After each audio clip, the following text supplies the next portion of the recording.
Hello friends, 6ാം ക്ലാസ്സിൻ്റെ സാമൂഹിക ശാസ്ത്രം വിഷയത്തിൻ്റെ മോഡൽ ക്വസ്റ്റ്യൻ പേപ്പറാണ് ഈ വീഡിയോയിലൂടെ പറയുന്നത്. നമുക്ക് ചോദ്യങ്ങൾ നോക്കാം. ചിത്രം നിരീക്ഷിക്കൂ. നിങ്ങൾക്ക് ആദിമ മനുഷ്യരുടെ പല ഘട്ടങ്ങളാണ് ഇവിടെ താഴെ നൽകിയിട്ടുള്ളത്. ചോദ്യം ഇതാണ്: ശിലായുഗവുമായി ബന്ധപ്പെട്ട് തന്നിരിക്കുന്ന ഡയഗ്രാം പൂർത്തിയാക്കുക. താഴെ നിങ്ങൾക്കൊരു ഡയഗ്രാം നൽകിയിട്ടുണ്ട്, ശിലായുഗവുമായി ബന്ധപ്പെട്ടിട്ടുള്ളതാണ്. ഒരു പോയിന്റ് അവിടെ നൽകിയിട്ടുണ്ട്, പരുക്കൻ കല്ലുകൾ ഉപയോഗിച്ചു. പ്രാചീന ശിലായുഗമാണ്. നിങ്ങൾ ഇനി മറ്റ് രണ്ട് ശിലായുഗത്തിൻ്റെയും പേരുകൾ അവിടെ നൽകിയിട്ടുണ്ട്, നവീന ശിലായുഗം, മധ്യശിലായുഗം എന്ന്. അത് രണ്ടിൻ്റെയും പോയിന്റാണ് നിങ്ങൾ അവിടെ എഴുതി കൊടുക്കേണ്ടത്. മധ്യശിലായുഗത്തിൻ്റെ താഴെ അതിൻ്റെ പോയിന്റും നവീന ശിലായുഗത്തിൻ്റെ താഴെ അതിൻ്റെ പോയിന്റുമാണ് എഴുതേണ്ടത്. ടെക്സ്റ്റ് ബുക്കിൽ പേജ് നമ്പർ 11 നിങ്ങൾ ഈ 3 ശിലായുഗത്തിനെ കുറിച്ചും പറയുന്നുണ്ട്. ഇത് പഠിച്ചു വെക്കണം. സോ നിങ്ങളിവിടെ മധ്യശിലായുഗത്തിൽ ഒരു പോയിന്റ് സൂക്ഷ്മ ശിലാ ഉപകരണങ്ങൾ ഉപയോഗിച്ചു എന്ന് എഴുതുക.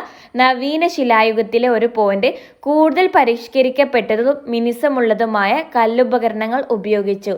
ഇവിടെ എല്ലാ പോയിന്റ്സും നിങ്ങൾ പഠിച്ചു വെക്കണം. എങ്ങനെ ഈ ഒരു ഭാഗത്ത് നിന്ന് ചോദ്യം വന്നാലും നിങ്ങൾക്ക് എഴുതാൻ പറ്റണം. അടുത്തത് ബി, കൃഷിയുടെ ആരംഭം മനുഷ്യ ജീവിതത്തിൽ മാറ്റങ്ങൾ വരുത്തി. സമർത്ഥിക്കുക. സോ കൃഷിയുടെ ആരംഭം എന്തെല്ലാം മാറ്റങ്ങളാണ് മനുഷ്യ ജീവിതത്തിൽ കൊണ്ടുവന്നിട്ടുള്ളത് എന്നാണ് എഴുതേണ്ടത്. ഇത് പേജ് നമ്പർ 12 പറയുന്നുണ്ട്, കൃഷി ചെയ്യാൻ ആരംഭിച്ച മനുഷ്യർക്ക് കൃഷിയിടങ്ങൾക്ക് സമീപത്തായി സ്ഥിരവാസം അനിവാര്യമായി വന്നു. കൃഷി പരിപാലിക്കാനും കൃഷിയിടങ്ങളെ വന്യജീവികളിൽ നിന്ന് സംരക്ഷിക്കാനും മൃഗപരിപാലനത്തിനുമായി അവർ കൃഷിയിടങ്ങൾക്ക് സമീപത്തായി സ്ഥിരവാസം ഉറപ്പിച്ചു. സ്ഥിരവാസം മനുഷ്യരിൽ ഒരുപാട് മാറ്റങ്ങൾ കൊണ്ടുവന്നു എന്ന് പറയാം. എന്നിട്ട് കൊണ്ടുവന്ന മാറ്റങ്ങളാണ്: വാസസ്ഥലങ്ങൾ നിർമ്മിച്ചു തുടങ്ങി, ജനങ്ങൾ തമ്മിൽ കൂടുതൽ ഇടപഴകാൻ തുടങ്ങുകയും സംഘടിത സമൂഹ ജീവിതത്തിന് തുടക്കം കുറിക്കുകയും ചെയ്തു. സ്ഥിരവാസ കേന്ദ്രങ്ങൾ ക്രമേണ ഗ്രാമങ്ങളായും നഗരങ്ങളായും വികാസം പ്രാപിച്ചു. ചോദ്യം 2 ഹോമോ വിഭാഗത്തിൽപ്പെട്ട മനുഷ്യവർഗങ്ങളുടെ സവിശേഷതകളാണ് തന്നിട്ടുള്ളത്. മനുഷ്യവർഗത്തെ തിരിച്ചറിഞ്ഞ് പേര് നൽകുക. താഴെ നിങ്ങൾക്ക് പട്ടിക നൽകിയിട്ടുണ്ട്.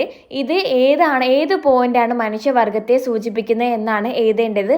ബുദ്ധിയുള്ള മനുഷ്യർ, അത് ഏത് വിഭാഗമാണ്? ഉപകരണ നിർമ്മിതാക്കൾ. നിവർന്നു നിൽക്കുന്ന മനുഷ്യർ ഏതാണെന്നാണ് എഴുതേണ്ടത്. ടെക്സ്റ്റ് ബുക്കിൽ പേജ് നമ്പർ 10 കാണാം, ബുദ്ധിയുള്ള മനുഷ്യർ ഹോമോ സാപ്പിയൻസ് ആണ്. നിവർന്നു നിൽക്കുന്ന മനുഷ്യർ ഹോമോ ഇറക്റ്റസ് ആണ്. ഉപകരണ നിർമ്മിതാക്കൾ ഹോമോ ഹാബിലിസ് ആണ്. ഈ ഒരു ഡയഗ്രാം മുഴുവനായിട്ടും നിങ്ങൾ പഠിച്ചു വെക്കണേ. ഇനി അടുത്തത് ബി ചോദ്യം, മനുഷ്യ പരിണാമവുമായി ബന്ധപ്പെട്ട ശരിയായ ആശയം കണ്ടെത്തി എഴുതുക. എ, സസ്തനികളിൽ ഒരു വിഭാഗമായ പ്രൈമേറ്റുകളിൽ നിന്നാണ് മനുഷ്യ പരിണാമം ആരംഭിക്കുന്നത്. ഇത് ശരിയാണ്. ഹോമിനിഡുകളിൽ നിന്നാണ് പരിണമിച്ചാണ്. ഇത് ശരിയായിട്ടുള്ള പ്രസ്താവനയാണ്. ഓപ്ഷൻ ബി നോക്കിക്കേ, ഹോമിനിഡുകളിൽ നിന്നാണ് പരിണമിച്ചാണ് ഹോമിനോയിഡുകൾ രൂപപ്പെട്ടത്. അത് തെറ്റാണ്. ഹോമിനോയിഡുകളിൽ നിന്നാണ് ഹോമിനിഡുകൾ ഉണ്ടായത്. നിങ്ങൾക്ക് തൊട്ട് മുൻപേ നമ്മൾ കണ്ടിട്ടുള്ള ഡയഗ്രാം നോക്കിയാൽ കാണാം. ഇനി സി, ഹോമോയുടെ ഉപവിഭാഗമാണ് ആസ്ട്രോപിത്തേക്കസ്. അതും തെറ്റാണ്. അതും ഡയഗ്രാം നോക്കിയാൽ കാണാം. ഹോമോയുടെ ഉപവിഭാഗമല്ല. ഇവിടെ നോക്കിക്കേ, ഹോമിനിഡുകളുടെ ഉപവിഭാഗമാണ് ആസ്ട്രോപിത്തേക്കസ്. സോ ഓപ്ഷൻ സിയും തെറ്റാണ്. ഇനി ഡി, ആധുനിക മനുഷ്യന്റെ വർഗമാണ് ഹോമോ ഹാബിലസ്. അതും തെറ്റാണ്. ഈ വരിയിൽ പറയുന്നുണ്ട് മനുഷ്യവർഗം ഹോമോ സാപ്പിയൻസ് വിഭാഗത്തിൽ പെടുന്നവയാണെന്ന്. ഹോമോ സാപ്പിയൻസ് ആണ്. സോ ഇവിടെ പറഞ്ഞിട്ടുള്ളത് തെറ്റാണ്. ശരിയായിട്ടുള്ള പ്രസ്താവന ഓപ്ഷൻ എ മാത്രമാണ്. ഇത് ഈ ഡയഗ്രത്തിന്റെ തൊട്ട് മുകളിലുള്ള സെന്റൻസ് ആയിട്ട് പറയുന്നുണ്ട്. നമ്മുടെ ശരിയായിട്ടുള്ള ഉത്തരം ഓപ്ഷൻ എ ആണ്. ബി ചോദ്യം, മനുഷ്യ പരിണാമത്തെക്കുറിച്ചുള്ള സിദ്ധാന്തം ചാൾസ് ഡാർവിൻ ഏത് ഗ്രന്ഥത്തിലാണ് അവതരിപ്പിച്ചത്? ഇതും നിങ്ങൾക്ക് അവിടെ ചാൾസ് ഡാർവിൻ എന്ന് പറഞ്ഞ ഒരു കോളുമൊക്കെ ഒരു പെട്ടിക്കുളത്തിൽ അദ്ദേഹത്തെക്കുറിച്ച് പറയുന്നുണ്ട്. അതിൻ്റെ തൊട്ട് മുകളിലായിട്ടുള്ള സെൻറ്റൻസിൽ നിങ്ങൾക്ക് കാണാം. ആൻസർ വരുന്നത് on the origin of species എന്നാണ്. ഓപ്ഷൻ ബി ആണ് ശരിയായിട്ടുള്ള ഉത്തരം. ആ ബുക്കിലാണ് പറയുന്നത്. ഇനി അടുത്ത ചോദ്യം, അനുയോജ്യമായവ കണ്ടെത്തി യോജിപ്പിച്ച് എഴുതുക. നിങ്ങൾക്ക് താഴെ ഒരു പട്ടിക നൽകിയിട്ടുണ്ട്. അനുയോജ്യമായവയിലേക്ക് യോജിപ്പിക്കാനാണ്. ജനസംഖ്യ, ഗവൺമെൻറ്, പരമാധികാരം, ഭൂപ്രദേശം എന്നിവയെക്കുറിച്ചിട്ടാണ് പറയുന്നത്. ഒരു രാജ്യത്തിൻ്റെ കര, ജല, വായു, തീരദേശ മേഖലകൾ രാഷ്ട്ര രൂപീകരണത്തിൻ്റെ പരിധിയിൽ ഉൾപ്പെടുന്നു. ഇതിനാണ് ഭൂപ്രദേശം എന്ന് പറയുന്നത്. പിന്നെ ബാഹ്യ ഇടപെടലുകൾക്കോ സമ്മർദ്ദങ്ങൾക്കോ വിധേയമാകാതെ തീരുമാനങ്ങൾ എടുക്കുവാനുള്ള രാഷ്ട്രത്തിൻ്റെ അധികാരം, ഇതിനാണ് പരമാധികാരം എന്ന് പറയുന്നത്. രാഷ്ട്രത്തിൻ്റെ നയങ്ങൾ രൂപീകരിക്കുന്നതിനും പ്രകടിപ്പിക്കുന്നതിനും ഉള്ള ഏജൻസി, ഇതാണ് ഗവൺമെൻറ്. പരസ്പരാശ്രയത്വം, പൊതു താൽപ്പര്യം, പൊതുബോധം എന്നിവയാൽ ഒത്തൊരുമിച്ച് നിൽക്കുന്ന ജനങ്ങൾ, ഇതാണ് ജനസംഖ്യ. ഇവിടെ ഒരു ചോദ്യം കാണാം.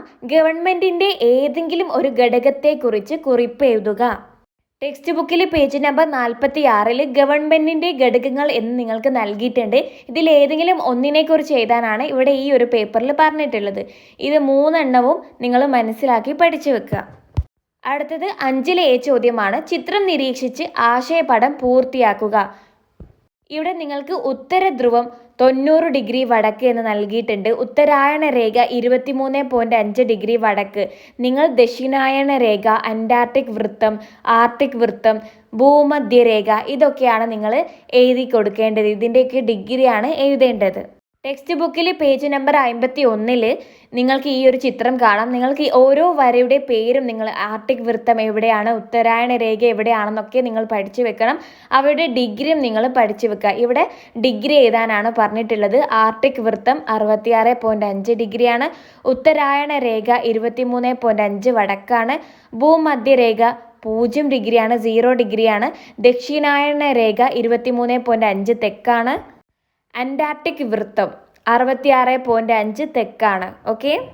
5ലെ ബി ചോദ്യം. ഗ്ലോബുമായി ബന്ധപ്പെട്ട് തന്നിട്ടുള്ള ആശയങ്ങളെ ക്രമപ്പെടുത്തി എഴുതുക. താഴെ നിങ്ങൾക്കൊരു പട്ടിക നൽകിയിട്ടുണ്ട്. യോജിച്ചതിലേക്ക് വരച്ചു കൊടുക്കാനാണ് പറഞ്ഞിട്ടുള്ളത്. ഭൂകേന്ദ്രത്തെ ആധാരമാക്കി ഉത്തര ദക്ഷിണ ധ്രുവങ്ങളെ ബന്ധിപ്പിച്ചുകൊണ്ട് വരയ്ക്കുന്ന സാങ്കല്പിക രേഖകൾ, ഇതിനാണ് രേഖാംശ രേഖകൾ എന്ന് പറയുന്നത്. അതിലേക്കാണ് വരയ്ക്കേണ്ടത്. അടുത്തത് ഭൂമധ്യ രേഖയ്ക്ക് 90 ഡിഗ്രി തെക്കുള്ള അകാംശം. ചിത്രത്തിൽ നോക്കിക്കേ, തെക്കുള്ള പിന്നെ 90 ഡിഗ്രിക്ക് എന്താണ് പറയുന്നത്? ദക്ഷിണ ധ്രുവം എന്നാണ്. സൗത്ത് പോൾ, ദക്ഷിണ ധ്രുവം എന്നാണ് പറയുന്നത്. ഇവിടെ നിങ്ങൾക്ക് ദക്ഷിണ ധ്രുവം എന്ന് കാണാം. അതിലേക്കാണ് വരച്ചു കൊടുക്കേണ്ടത്. 180 ഡിഗ്രിയിലൂടെ കടന്നു പോകുന്ന പ്രധാന രേഖാംശ രേഖ അന്താരാഷ്ട്ര ദിനാങ്ക രേഖയാണ്. അകാംശ രേഖാംശങ്ങളുടെ ജാലികയ്ക്ക് പറയുന്ന പേര് ഗ്രാറ്റിക്കുൾ എന്നാണ്. ബി ചോദ്യം. നൽകിയിരിക്കുന്ന പ്രസ്താവനകളിൽ ശരിയായത് കണ്ടെത്തുക. ഭൂമധ്യരേഖയിൽ നിന്ന് ഇരുവശങ്ങളിലേക്ക് പോകും തോറും അകാംശ വൃത്തങ്ങളുടെ വലുപ്പം കൂടി വരുന്നു. ഇത് തെറ്റാണ്. ഭൂമധ്യരേഖയ്ക്ക് തെക്കുള്ള അകാംശങ്ങളെ ഉത്തര അകാംശങ്ങൾ എന്ന് വിളിക്കുന്നു. തെറ്റാണ്. അടുത്തത് രേഖാംശ രേഖകളെ ഒരേ വലുപ്പത്തിലുള്ളവയല്ല. അത് തെറ്റാണ്. ഒരേ വലുപ്പത്തിലാണുള്ളത്. സോ സിയും തെറ്റാണ്. ഒരു ഡിഗ്രി ഇടവിട്ട് ഇരു ധ്രുവങ്ങളെയും ബന്ധിപ്പിച്ചുകൊണ്ട് രേഖാംശ രേഖകൾ വരച്ചാൽ 360 രേഖാംശ രേഖകൾ വരയ്ക്കാൻ കഴിയും. ശരിയാണ്. ഒരു ഡിഗ്രി ഇടവിട്ട് വരച്ചാൽ നമുക്ക് 360 എണ്ണം വരയ്ക്കാൻ പറ്റും. കാരണം ഒരു വൃത്തം എന്ന് പറയുന്നത് 360 ഡിഗ്രിയാണ്. സോ ഇവിടെ ശരിയായിട്ടുള്ള പ്രസ്താവന ഓപ്ഷൻ ഡി ആണ്. ഇനി 6ലെ ചോദ്യം. ജനാധിപത്യത്തിന്റെ ആദ്യ രൂപം ഉടലെടുത്തത് ഗ്രീസിലെ ഏതൻസിലാണ്. അന്നത്തെ ജനാധിപത്യത്തിന്റെ പ്രത്യേകതകൾ എന്തെല്ലാമായിരുന്നു? ഏതൻസിലെ ജനാധിപത്യത്തെക്കുറിച്ച് ഇവിടെ പറയുന്നുണ്ട്. ഭരണകർത്താക്കളെ തിരഞ്ഞെടുക്കുന്നതിലും നിയമ നിർമ്മാണത്തിലും ഏതൻസിലെ പൗരത്വമുള്ള എല്ലാ പുരുഷന്മാർക്കും പങ്കാളിത്തം ഉണ്ടായിരുന്നു. സ്ത്രീകൾ, അടിമകൾ, വിദേശികൾ തുടങ്ങിയവർക്ക് പൗരത്വ പദവി ഉണ്ടായിരുന്നില്ല. പെരിക്ലിസിന്റെ കാലത്താണ് ഏതൻസിൽ ജനാധിപത്യം വിപുലമാകാൻ തുടങ്ങിയത്. ഇത്രയുമാണ് നിങ്ങൾ എഴുതേണ്ടത്. പിന്നെ ഇവിടെ പറയുന്നുണ്ട് ഏതൻസിലെ രാഷ്ട്രീയ സഭ അസംബ്ലി എന്നാണ് അറിയപ്പെട്ടിരുന്നത്. താഴെ നിങ്ങൾക്കൊരു ചോദ്യം കാണാം. ഏതൻസിലെ രാഷ്ട്രീയ സഭ അറിയപ്പെട്ടിരുന്നത് ഏതു പേരിലാണ്? നമ്മളിപ്പോൾ വായിച്ചു അസംബ്ലിയാണ് അല്ലേ? സോ ഓപ്ഷൻ ബി അസംബ്ലിയാണ് ശരിയായിട്ടുള്ള ഉത്തരം. ഇനി സി ചോദ്യം. ഒരു പൊതുഭരണ സംവിധാനത്തിനു കീഴിൽ ഗ്രീസിനെ കൊണ്ടുവരാൻ പ്രായോഗിക ബുദ്ധിമുട്ടുകൾ ഉണ്ടായിരുന്നു. കാരണം എന്ത്?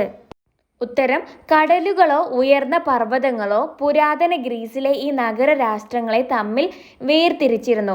അതിനാൽ ഓരോ നഗരരാഷ്ട്രവും ഒറ്റപ്പെട്ട നിലയിലായിരുന്നു. ഇക്കാരണത്താൽ ഒരു പൊതുഭരണ സംവിധാനം പുരാതന ഗ്രീസിൽ ഉണ്ടായിരുന്നില്ല.